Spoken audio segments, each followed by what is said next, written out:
Nous sommes devant l'une des brasseries qui est à l'arrêt depuis évidemment ce deuxième confinement et vous voyez un collectif de chefs d'entreprise, de restaurateurs mais aussi du monde sportif et événementiel qui demandent non pas la réouverture mais effectivement que les aides qui ont été promises soient appliquées. On est allé les rencontrer. Cette action menée collectivement avec tous mes amis artisans, commerçants, indépendants, être solidaire. Donc on donne du sang à des gens qui en ont vraiment besoin et la vie c'est essentiel. Le sang est essentiel, donc non, nous ne sommes pas non essentiels. On combat vraiment sur ce mot qui est très violent, très dur, et nous sommes sans ressources, encore avec le mot sang, nous sommes sans rien. Et on voulait vraiment par cette signalétique de dire que nous sommes vraiment essentiels à la vie de tous les jours. On nous a nommés très injustement comme non essentiels, et en fait on est vraiment essentiels à la vie de la collectivité. Déjà, nos entreprises, par nos impôts, permettent de payer toutes les infrastructures publiques, notamment les hôpitaux. Donc on voyait bien qu'il y avait un lien.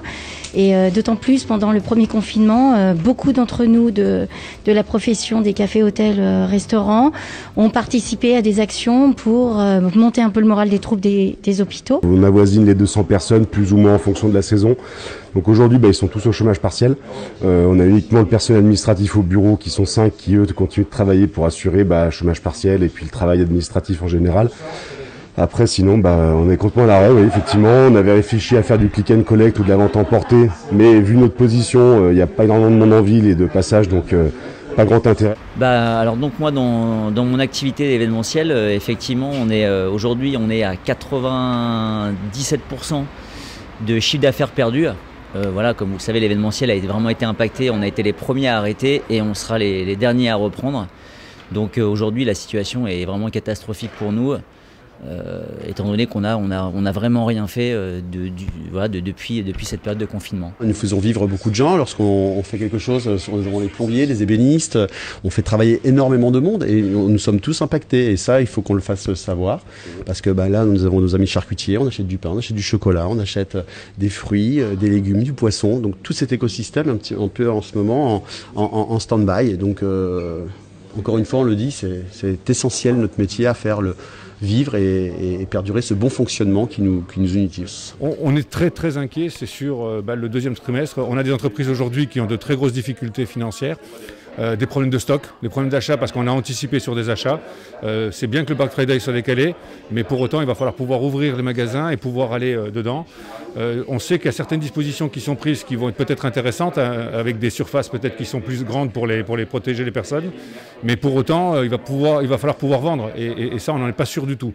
Et je pense que ce qu'il faut surtout, plus que les ouvertures et plus qu'on peut parler, c'est que l'indemnisation, le président a dit en début de crise, coûte que coûte et coût zéro.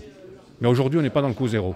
Il faut que les élus mettent en place quelque chose pour que les loyers soient pris en charge, parce que ce sont des problèmes de loyer, que les stocks de toutes ces personnes soient pris en charge. Et là, effectivement, on sera peut-être à des zéros de coût.